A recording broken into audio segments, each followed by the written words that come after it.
ദൈവത്തിൻ്റെ അതിപരിശുദ്ധമായ നാമം വാഴ്ത്തപ്പെടുമാറാകട്ടെ.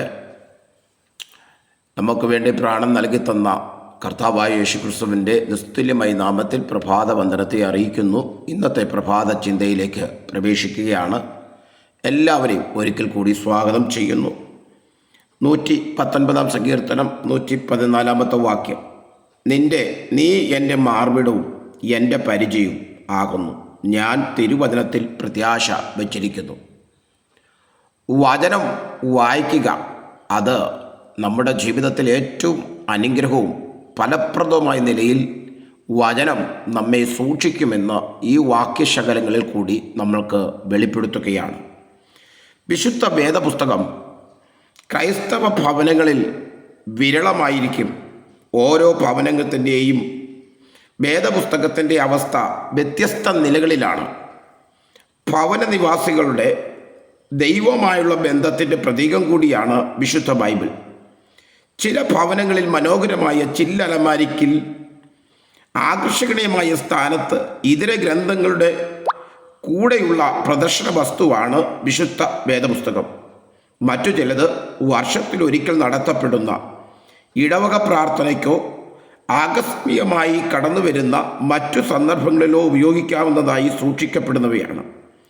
ദൈവത്തെ ഭയപ്പെട്ട് ദൈവത്തെ അനുസരിച്ച് ജീവിക്കുന്ന ഭവനങ്ങളിൽ വിശുദ്ധ വേദപുസ്തകം പത്രവാരികകളെക്കാൾ കൂടുതൽ വായിക്കപ്പെടുന്നു.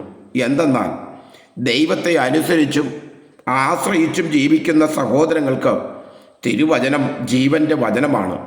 കൈപ്പേറിയ ജീവിത സാഹചര്യങ്ങളുടെ നടുവിൽ തിരുമധുരമായി അവയെ നമ്മെ ജീവനെപ്പോലെ വഴി നടത്തുന്നു.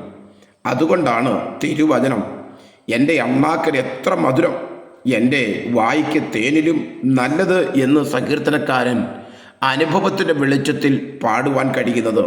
അതുകൊണ്ട് മാന്യ മിത്രങ്ങളെ, മാന്യ സഹോദരങ്ങളെ, സഹോദരി, ഇന്ന് പകലിൽ ഈ വേദഭാഗത്തിൻ്റെ അകത്ത് നമുക്കൊരു തീരുമാനം കടന്നു വരട്ടെ. ഈ ജീവൻ്റെ പുസ്തകത്തിൽ നിങ്ങളുടെ ജീവിതത്തിൽ എങ്ങനെയാണ് കൈകാര്യം ചെയ്യുന്നത് എന്ന് സ്വയം ഒന്ന് പരിശോധിക്കുക. അത് നിങ്ങളുടെ ജീവിതത്തിൽ പ്രവർത്തനരഹിതമായ ഒരു കാഴ്ചവസ്തുവായി തീർന്നുവോ? ഇത് മൺമറഞ്ഞു പോയ ഏതോ ചില മഹാരഥന്മാരുടെ വചനങ്ങളല്ല, മറിച്ച് ഇന്നും ജീവിക്കുന്ന സർവശക്തനായ ദൈവത്തിൻ്റെ പരിശുദ്ധാത്മാവിനാൽ വിരചിക്കപ്പെട്ട ജീവൻ്റെ വചനമാണെന്ന് തിരിച്ചറിയുവാൻ നമുക്ക് കഴിയുമോ? നിങ്ങളുടെ ജീവിതത്തിൽ അത് പ്രവർത്തനക്ഷമമായി മാറുവാൻ അനുദിന ജീവിതത്തിലെ ചില നിമിഷങ്ങൾ തിരുവചന പഠനത്തിനും ധ്യാനത്തിനുമായി നിങ്ങളുടെ സമയങ്ങളിൽ ചെലവഴിക്കുവാൻ താങ്കൾക്ക് കഴിയുമോ?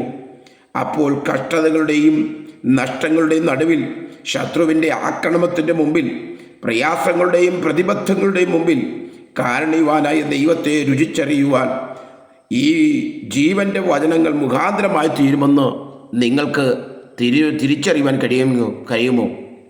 ഈ വചനം നമ്മുടെ ജീവിതത്തിൽ ഏറ്റവും അനുഗ്രഹമായി തീരട്ടെ.